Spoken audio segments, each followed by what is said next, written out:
Okay, hello everyone. Welcome back to YouTube, I guess, my channel. Apologies for not having posted for a while. I know I'm acting like, I don't know. I did say I would be trying to make a video every day, and unfortunately, a few things happened in the last bit over a week that made this task infeasible. But back now, and I have some special games for you guys. So I was actually at a tournament this past weekend, so April 31st and May 1st. Um, I went around 2 hours from here, from Montreal to Canton, New York. It's I guess a university town that's just south of Cornwall, Ontario. It's sort of in the middle of nowhere. But it was a very nice getaway. And my intention this tournament was to regain my 2000 NASPA rating. I was at a lowly 1994 coming into the event, highest rated player in the event, and I needed to win 11, probably 12 out of the 14 games, but maybe just 11 to get my 2000 rating back. And so it wasn't going to be an easy task, but I was hopeful. Anywho, there were 10 players in the top division, myself, and nine others, one of which was Mark Pistolese, who was the highest rated player in the event besides myself. He was at 1890 something. Um, so, yeah, with all that in mind, my first game was against Mark. And I'm not going to be showing you guys results. I want you guys to go through the tournament as if it was happening as I'm posting the videos. I mean, I guess that's some of you are going to go check or whatever. But that's what I'd like to do here. And yeah, I'm going to show you game by game. This is game one of 14, and I'll show you the score sheet if you want a little bit of spoilers. And here it is.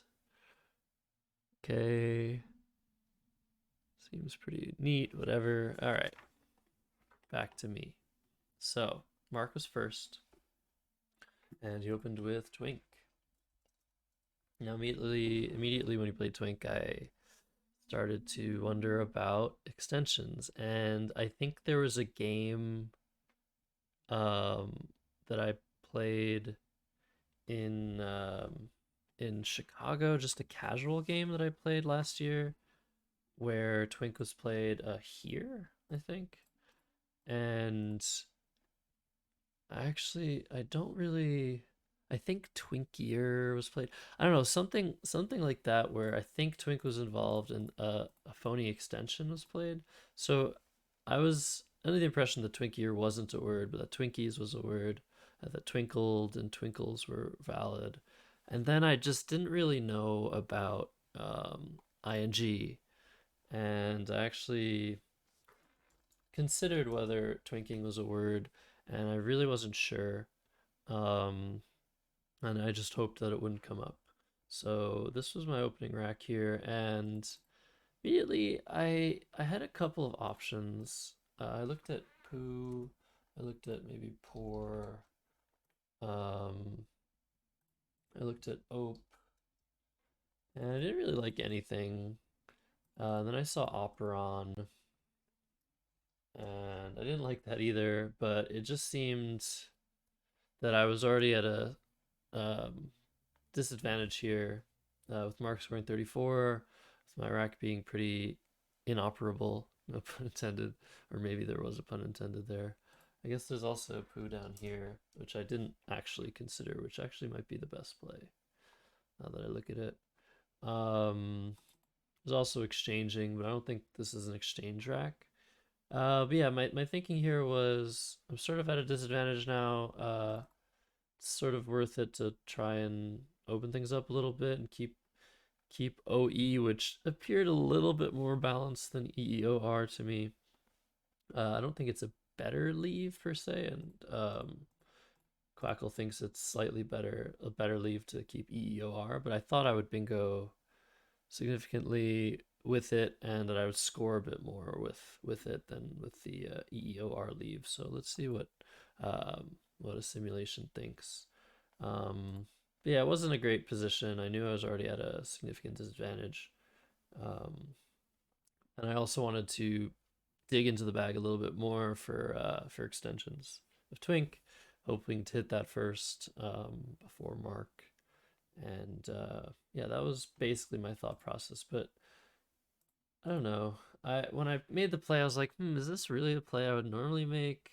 It just gives back so much scoring. Like we can see opponent next turn scores a lot more after Operon because I'm opening more spots. I'm opening the L column specifically. That's gonna help score a lot. Definitely increasing Mark's bingo percentage because I'm opening these floaters. But I felt it was merited. I don't know. Pooh was close to, but I didn't even consider this one. It doesn't actually like this one. I think the reason that Quackle doesn't like this one is because it's too easy to underlap and score well and keep the board sort of tight. I think this is a very lucrative and easy to underlap here. Whoa is a word. Woo is a word. All of these words have a ton of letters that go right after them. So that might be why this isn't doing so well in a simulation. I usually wait around 3,000 iterations, but I can see that the plays are somewhat close and might be stylistic after all. Because if I do play Pooh, I think Mark will be able to potentially play a bit more defensively than the engine thinks, and potentially he'll make my life a bit more difficult than the engine thinks. So I like to think that Operon was okay. Um, Mark then plays Gappy, get rid of some letters. Um, and here I think I made a mistake. I actually held his play of Gappy because I didn't like totally remember it um, as a word, but then I did, and I was like, yeah, okay, that's a word. And then I noticed that he gave me an even better spot. I was considering whether I was going to play Gazoo here or Buzzoo, whether I should keep the G or play the G for one fewer point. I think I was going to play Gazoo. And then I transferred that thought process up here, although the difference is that up here it's a 2 point difference because the B or G is doubled. And so I was again hesitant, like, oh, like maybe it's worth 2 points to play off the B. It's extremely close according to Quackle. The BEO leave is 2.1 better than the EGO leave on static evaluation, which is very interesting. However, I missed a key important aspect of choosing between these plays, which I was looking for, but for some reason I just didn't perceive it at the time. I knew that I could underlap Zag with the G, and I couldn't do that with the B, but I didn't think that was at all a big deal. But I can't. I immediately am setting up OGEE, which scores I think 27 points, or something. 4, 6, 8, 9, 10, 13. Yeah, 27. I remember that. It's all fresh in my mind from a few days ago. So the fact that I can potentially just drop the 3 letters I'm keeping for 27 points is very important here, and I think with the simulation it's going to like Bazoo potentially a few points over Gazoo for at least a few points, just because it sets up the G. And we see our next turn, we score around the same, we bingo around the same. Without OG, I think we would be scoring significantly less on average after Bazoo, but because of this specific play that I'm just setting up immediately, um, that it makes Bazoo, I think, a lot better. So this was a mistake. I actually even wrote so on my score sheet. I put a little star, being like, "Oh shit!" Like after the fact, like I think I screwed up. Um, I wasn't super happy. Um, and this is a psychological thing, I think, because what follows this is I think sort of a snowball effect, a small one at that. But yeah, I knew in the game that I think that I had made a mistake. I wasn't super happy. I was also operating on only 2 hours sleep, but I didn't think that would affect the first game at all. I felt somewhat energized still at that point in the day. Um, but yeah, okay, so yeah, Bazoo is better. Oops. Bazoo sets up OG underneath immediately and is there better. So tactics small. Yeah, so I ended up playing Gazoo for 55 and yeah, it's a very important concept to when you're debating between two plays that are similar, to look for the specific options you might have immediately, or if you're drawing some common letters like an E or an I or some consonant, and whether you can find some decent plays next turn that might be available with some normal draws. And I failed to do that properly, even though I was aware of needing to do that. So that's a mistake. And now Mark strikes with twinking, which I know already is not a word. And again, I hold his play, and I think I didn't challenge, so this is a huge mistake by me.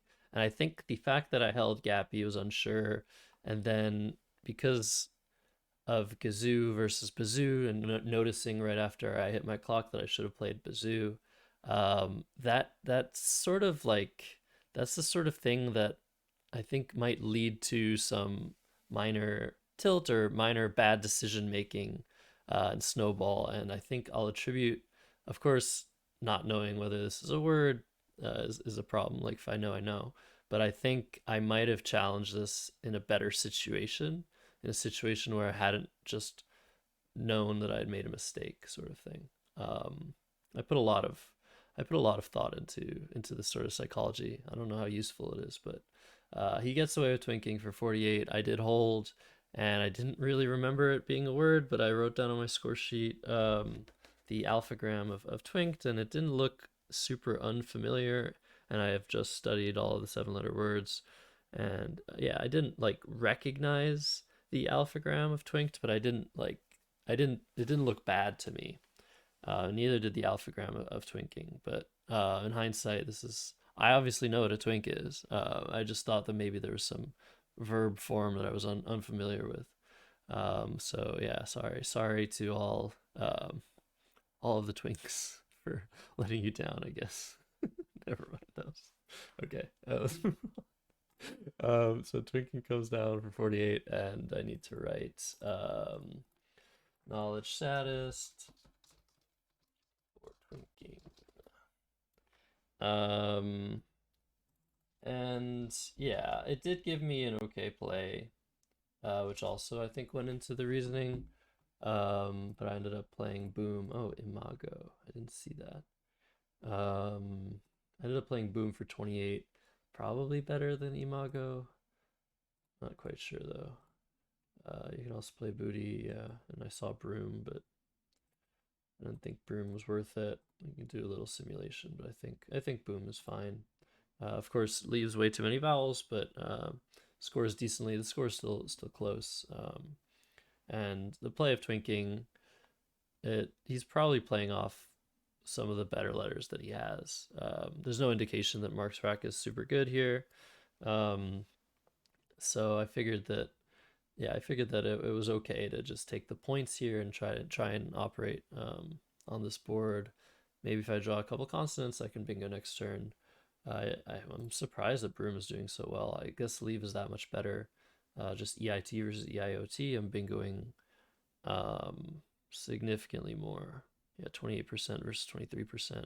That's a big deal. Scoring more. Yeah, maybe.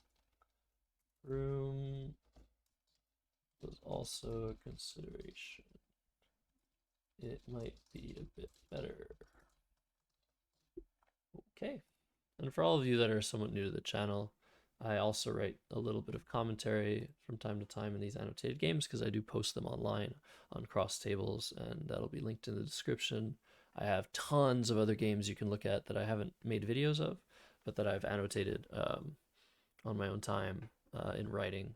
And sometimes I go into pretty great detail in certain plays. But I've decided to start annotating games like these tournament games on stream, not on stream, on YouTube, onto YouTube on video, and I think I'm having a really good time. And it's probably going to be a lot of the content that I post on YouTube going forward.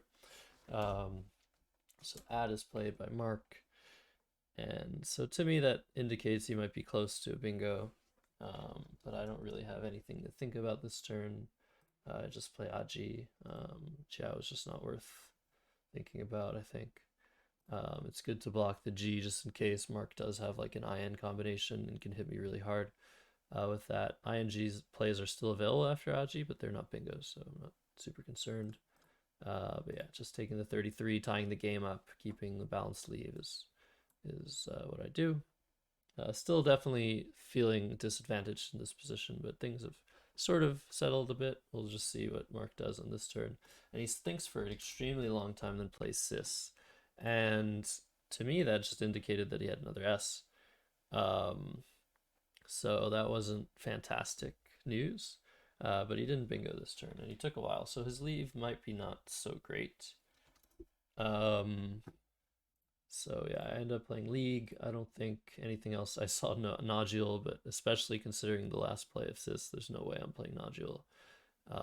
Even if I have an inference that Mark doesn't have an S, I'm not playing Nodule because it sets up the 222 and sets up the E and the L as floaters. Like that's just not worth it. So yeah, I just play League pretty quickly. And I'm really just trying to stay in the game and hopefully get some good draw at some point. Mark plays Trank, and again I'm like, okay, well then this S hook is kind of an issue, but luckily I drew into an S myself. But I drew into a pretty sure a dead 7 rack. So there's not much I can do with this other than fish my letters off. I could play or to set up this lane. The problem with the play of or is could get into some sticky situations. Potentially if like a bingo comes down, but then he has an S. If he's bingoing, he's gonna bingo with the tranks. Or is a pretty good fish. That might be better than what I did. Um, I just dropped the O, but I figured that with the O, I'm hitting with a ton of draws. Um, but maybe not enough. Well, yeah, let's do a little sim here. I could also play toadies for 31. That's actually definitely an option. I didn't see that. I saw tedious through the O. I didn't through the U. I didn't see toadies, which would help because I'm pretty sure Mark has another S, so I kind of want to get rid of that spot if I can. The scores are pretty close.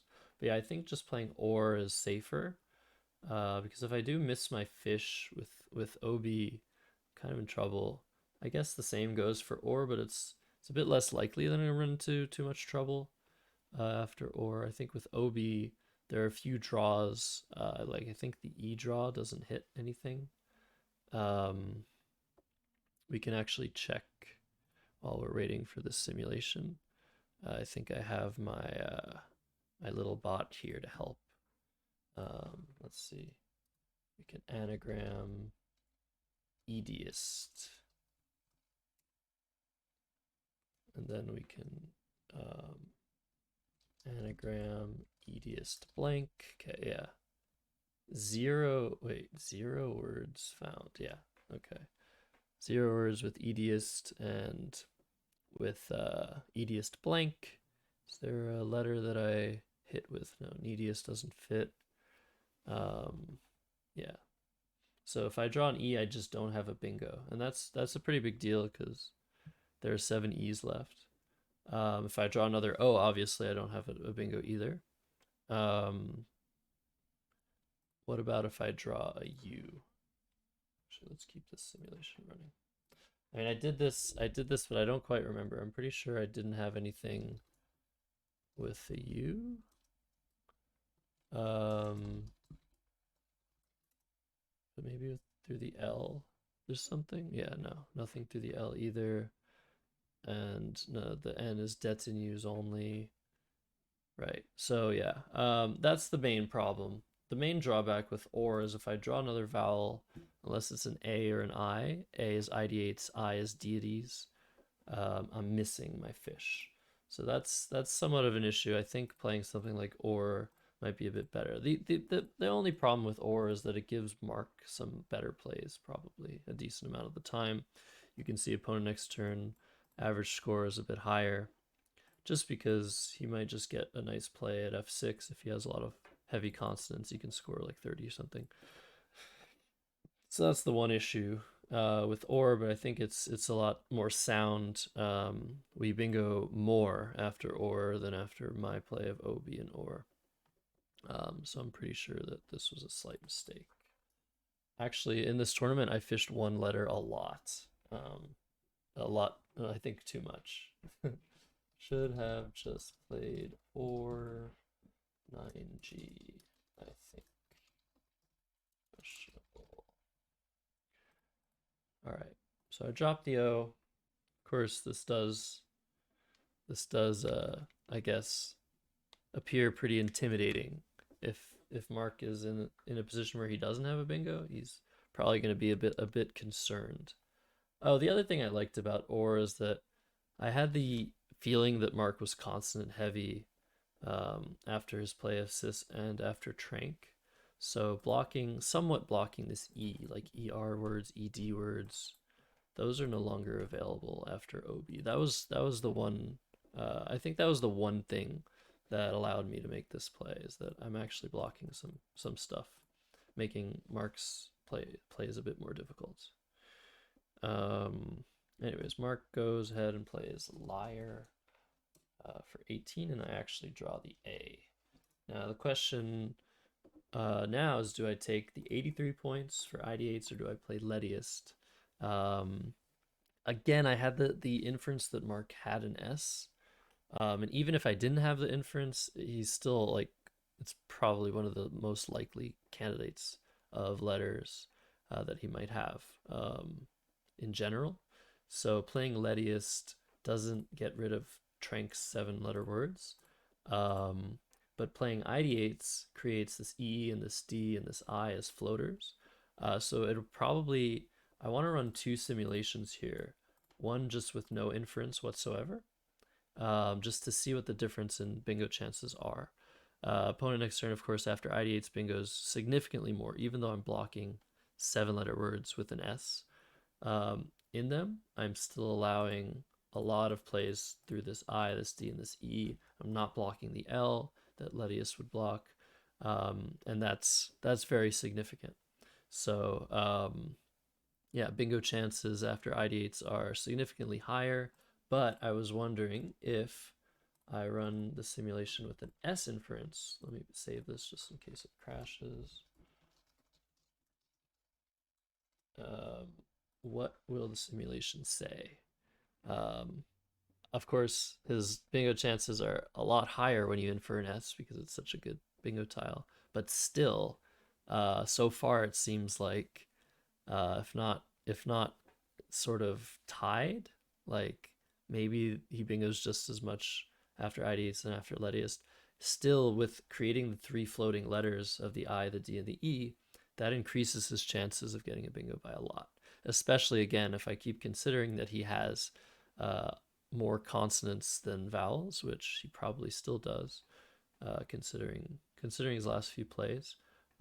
It's really just more difficult to more easier to bingo after ideas, more difficult after Lettiest. However, I also need to be thinking about myself, and I was thinking that in the long run, it's very hard for me to block the Tranks hook. There's also the possibility of Tranquil coming down at some point in the game, which I guess I might be more likely to draw than Mark, but still, it's a threat that I don't really like. And this L, although is a threat for the rest of the game with 2 blanks out, it's not really as much of a threat as the S is what I evaluated as the S hook on Tranks. So playing ID8 sort of pushes the game a bit further than playing Lettiest. After Lettiest, he can sort of make some waiting moves But after ID8s, he kind of has to do something because I'm going to just keep scoring and trying to maintain my lead. So that's why ID8s does better in the simulation, and also for the 3 extra points. So I played ID8s, but I wasn't totally sure. And then Mark again took a really long time to make his play, and then he played a very common phony of Livation, which I immediately challenged. I felt good after holding a couple plays and not being sure that this isn't a word. It just comes up a lot. Ovaltine, Livation, and anti-love. Those are the 3 words that people might believe are potentially valid with these 8 letters. And it comes up a lot because some of the racks that you have, uh, I guess the sub anagram racks of Livation, like Livation minus any of the letters, um, it will come up that it might be a really good play if Livation is a word. So, like if you have volant, Volante, which is a 7 letter word, it often doesn't play on a board, and then you have an I to play through, and you're like, oh, this looks like there should be a word here. It's just the letters look very Bico prone, but there is actually no word here. Um, so yeah, Mark took a while, and then yeah, this play was challenged off, and I felt very good now because I had drawn an incredibly good rack. Suitor blank and oh, okay, I really thought this was my best option, but I actually have turquoise. Man, turquoise through the queue. That's great. I played Quitors, and maybe I felt like maybe there was a chance that Mark might challenge uh Quitors, but he didn't. Mark knows the dictionary very well. I was just thinking that maybe since he's in such an unfavorable position, if he isn't totally sure, it's a good idea to challenge. But let's do a simulation. I know exactly what his rack is, Leviton, and you might notice that he didn't have an S. So I was very confused because of how few points this scored relative to normally when you want to use your S. You usually want to score at least 10 more points than your next best play with it if it's your only S. So it was very surprising to me that he had played Cis, not keeping a second S. But yeah, turquoise does better. There's no concern of anything um, happening that's like good for me after Quitors. Uh, that's too bad. Yeah. Okay. So Quitors was my play, and then Mark plays Var off of his rack of Volant. He's now very desperate to bingo multiple times, so he's trying to play a bit short and trying to draw bingo in one of these spots, and then try to draw a second bingo. That's his path to victory, but it's gonna be very difficult. Um, I play Varia. Oops, that's not right. Um, Varia just keeps scoring. I'm not really concerned about Varias because he doesn't have an S, and I can always block if I really feel like it. And Varia does a good job of sort of slowing things down on the. There's no way now that Mark can make a play through the I to fork. And also, the I was a good tile for him with his leave of Lento to bingo through. So I think Varia is definitely the play. Mark plays Soul 12. I don't know what he had, and yeah, now it's just conversion time. Um, don't open anything, close things down a little bit. I play Bryn. I could play Rib. I just decided to take some points, so I play Bryn. Then Mark actually plays Dextrine for 70. Again, I hold, but this time there's no way that I could challenge this, even if I didn't know it, because I can't leave this triple triple open with a blank out and all these floaters open. Like if I challenge and I'm wrong, he can win the game. If I don't challenge, he can't win the game. So even if I was unsure of Dextrine, I realized that there's no way I'm supposed to challenge that. Here I should play lefty. I didn't see that. I saw flighted and lifted. I knew I had to just play through this D and just pretty much seal the deal, block the triple triple, be ahead by 120 points. or 130 actually. But I guess keeping the E with the C is good because there aren't very many vowels left. So it was just important to consider this play. I just didn't see it, but luckily this is fine. Um, Mark goes ahead and plays hour here, uh, which is actually a really good play. Setting up an S lane um, with an S and a blank out, but I had all of the vowels, so it felt really good knowing that he only had a U and probably also a W. And I ended up just playing C note. I guess no, this is gonna take forever. Um, yeah, I shouldn't run championship player here. Let's go back and just play C note. And I draw the W actually, and Mark has mudfish. Oops. Um, mudfish, but nowhere to put it, sadly. Oh, Shumai. That's a great play. And Shadu. Some really cool plays here with the blank. Um, Mark goes overtime here and plays bumps. And I go out with U for 20. And that's the game. So 482 to 319. Felt really, really good to take down the second seed in this tournament on the first round.